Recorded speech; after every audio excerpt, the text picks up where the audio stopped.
नमस्कार।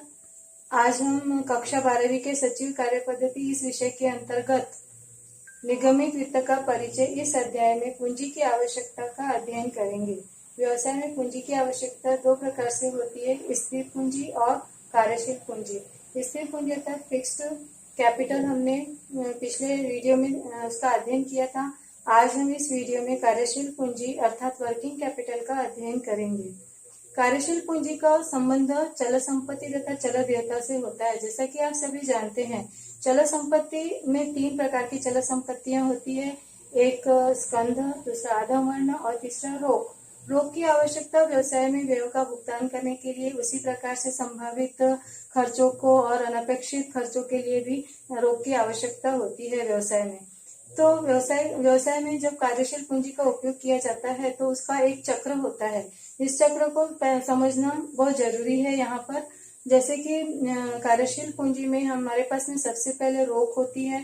रोक से हम कच्चा माल खरीदते हैं। कच्चे माल का हम उसको उत्पादन करते हैं। उत्पादन के बाद में उससे जो तैयार होता है उसे अर्धनिर्मित माल कहते हैं, और फिर उसको तैयार माल में कन्वर्ट किया जाता है और फिर उसको उधार में बेचा जाता है।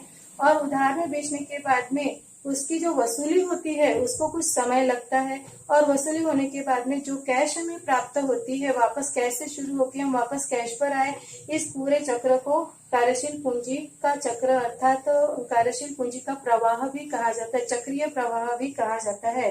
तो यह जो कैश हमारे पास आई है, इसमें से हम अपने उत्तोलनों का भुगतान करते हैं कुछ पैसा, और कुछ पैसा हम फिर से कार्यशील पूंजी में विनियोजित करते हैं, और फिर से वही चक्र शुरू रहता है। तो इसके लिए हमें कार्यशील पूंजी की आवश्यकता होती है। कार्यशील पूंजी की आवश्यकता हमें अल्पकालीन स्रोतों से उपलब्ध करनी पड़ती है, क्योंकि इसमें अल्पकालीन जो चक्र होता है वो अल्पकालीन होता है और निरंतर चलते रहता है। इसीलिए हमें अल्पकालीन ऋणों की आवश्यकता होती है या फिर अल्पकालीन वित्त की आवश्यकता होती है।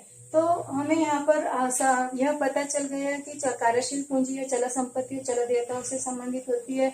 अब इसकी परिभाषा अलग अलग विद्वानों ने अलग अलग प्रकार से की है। जेस्टनबर्ग का कहना है कि कार्यशील पूंजी यह कुल चल संपत्तियों का चल देयताओं पर आधिक्य होता है।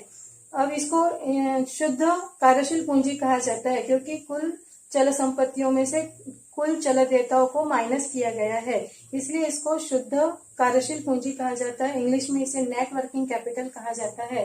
जबकि जे.एस. मिल ने कार्यशील पूंजी की परिभाषा में कुल संपत्तियों को सम्मिलित किया है। उनके हिसाब से कुल चल संपत्तियां ही कार्यशील पूंजी होती है, इसलिए इसको सकल कार्यशील पूंजी कहा जाता है, और इंग्लिश में इसे ग्रॉस वर्किंग कैपिटल कहा जाता है। अब यह परिभाषाओं का अध्ययन करने के बाद में हमें यह भी ध्यान में रखना चाहिए कि ये जो कार्यशील पूंजी होती है इसको कौन कौन से घटक प्रभावित कर सकते हैं। तो उसका अध्ययन हम एक एक करके करेंगे। उसमें से पहला है व्यवसाय का स्वरूप। यदि व्यवसाय का स्वरूप उन वस्तुओं का उत्पादन करना है जो कि दैनंदिन उपयोग में आती रहती है, तो उनका बार बार विक्रय होता है। जबकि आरामदायक जो वस्तुएं होती है उनका निरंतर विक्रय नहीं होता है। तो जो बार बार विक्रय होती है जिन वस्तुओं का, उससे कैश हमेशा व्यवसाय में आती रहती है। इसके कारण कार्यशील पूंजी की कम आवश्यकता पड़ती है, जबकि आरामदायक वस्तुओं का उत्पादन करने वाले व्यवसायों को अधिक कार्यशील पूंजी की आवश्यकता होती है, क्योंकि उन्हें स्कंध को बनाए रखना पड़ता है। स्कंध का क्योंकि उन्हें ग्राहकों की मांग को पूरा करना होता है। नंबर 2 है व्यवसाय का आकार। व्यवसाय का आकार यदि बड़ा होता है तो व्यवसाय में कार्यशील पूंजी की अधिक आवश्यकता होती है। यदि अपने व्यवसाय का आकार छोटा है तो उसके लिए कम कार्यशील पूंजी की आवश्यकता होगी। उसके बाद नंबर 3 है विक्रय की मात्रा। विक्रय की मात्रा का कार्यशील पूंजी के साथ में सीधा संबंध होता है। यदि कार्यशील पूंजी अधिक तभी लगती है जब विक्रय की मात्रा अधिक होती है, और विक्रय की मात्रा कम होने के कारण कार्यशील पूंजी की भी मात्रा कम आवश्यकता कम पड़ती है। क्योंकि क्या होता है कि जब हम विक्रय बढ़ता है तो उसके लिए हमको स्कंध बनाए रखना पड़ता है, स्टॉक बनाए रखना पड़ता है, तो उसके लिए कार्यशील पूंजी की आवश्यकता होती है। और यदि विक्रय कम हो गया तो हमको कार्यशील पूंजी की कम आवश्यकता होगी, क्योंकि हमको स्कंध कम मात्रा में रखना पड़ेगा। और विक्रेता जिनको हम वस्तुएं बेच रहे हैं उनको हम उधारी में भी वस्तुओं की उधारी देने की भी सुविधा हम प्रदान कर सकते हैं। उसके बाद में है नंबर 4 उत्पादन चक्र। उत्पादन चक्र, जैसा कि हमने देखा, कार्यशील पूंजी का चक्र होता है उत्पादन का, जैसे कि रॉ मटेरियल खरीदा जाता है, कच्चा माल खरीदा जाता है, फिर उत्पादन किया जाता है, फिर उसको तैयार माल में कन्वर्ट किया जाता है, फिर उसको बेचा जाता है। तो यह जो प्रक्रिया है उत्पादन की, यह कुछ व्यवसायों में लंबी होती है और कुछ व्यवसाय में छोटी होती है। तो यह जो उत्पादन का चक्र होता है, यह इसके ऊपर भी कार्यशील पूंजी निर्भर होती है। जिस व्यवसाय में कार्यशील पूंजी उत्पादन चक्र बड़ा होता है, उसमें कार्यशील पूंजी की मात्रा ज्यादा लगती है, और यदि जिस व्यवसाय में उत्पादन चक्र छोटा होता है तो उसके लिए कम कार्यशील पूंजी की आवश्यकता होती है। उसी प्रकार नंबर 4 में हम देखेंगे नंबर 5 में हम देखेंगे व्यापार चक्र। व्यापार चक्र यह तेजी मंदी से या फिर अर्थव्यवस्था में उतार चढ़ाव से संबंधित होता है। तो यहाँ पर तेजी यानी क्या होता है? तेजी यानी कि जब वाणिज्यिक क्रियाएं जो है उनकी मात्रा बढ़ जाती है, व्यवहार बढ़ जाते हैं और विक्रय बढ़ जाता है। विक्रय बढ़ने के कारण ज्यादा मात्रा में स्टॉक हमें भर के रखना पड़ता है, और उसके कारण प्रति व्यक्ति आय बड़ी होने के कारण व्यापार में सेल जो होता है, विक्रय जो होता है, वह ज्यादा होते रहता है। तो उसके लिए हमें स्कंध बनाए रखने के लिए भी कार्यशील पूंजी की अधिक आवश्यकता होती है।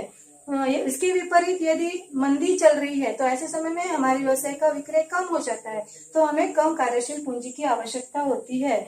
नंबर 6 है क्रय विक्रय की शर्तें। यदि क्रय विक्रय की शर्तें हमारे व्यवसाय के अनुकूल होती है तो हमें कार्यशील पूंजी की कम आवश्यकता होती है।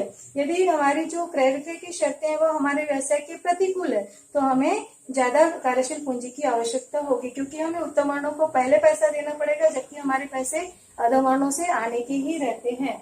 नंबर 7 है साख नियंत्रण नीति। साख नियंत्रण नीति यह 3 बातों से बनती है। एक उधार विक्रय की शर्तें और वसूली की नीति, ये तीनों मिलकर साख नियंत्रण की नीति बनती है।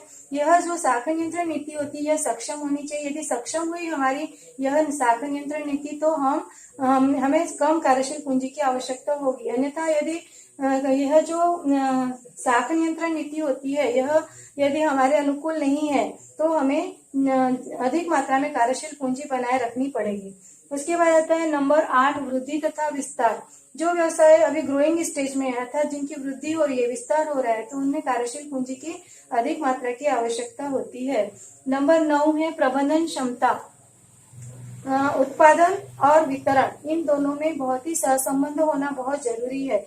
यदि इनके बीच में अच्छा सहसंबंध है तो हमें कार्यशील पूंजी की कम आवश्यकता होगी। इसके विपरीत हमें यदि इन दोनों के बीच में सहसंबंध बराबर नहीं है तो हमें ज्यादा स्टॉक मेंटेन करना पड़ेगा, यानी कि ज्यादा स्कंध हमें बनाए रखना पड़ेगा। इस प्रकार प्रबंधन क्षमता के ऊपर भी कार्यशील पूंजी की मात्रा निर्भर होती है। अंत में बाह्य घटक, यदि हमारे व्यवसाय को आसानी से वित्तीय संस्थाएं ऋण प्रदान करती है या फिर वित्त प्रदान करती है तो ऐसे समय में हमें ज्यादा कार्यशील पूंजी की आवश्यकता नहीं होती है। जब भी हमें आवश्यकता हुई तो हम पैसा बैंक से या फिर वित्तीय संस्थाओं से ले सकते हैं। इस प्रकार ये जो बाह्य घटक होते हैं यह भी व्यवसाय की कार्यशील पूंजी को प्रभावित करते हैं। आज हमने कार्यशील पूंजी का अर्थ, परिभाषा और उसको प्रभावित करने वाले घटकों को समझा। अगले वीडियो में हम पूंजी संरचना के बारे में अध्ययन करेंगे। नमस्कार।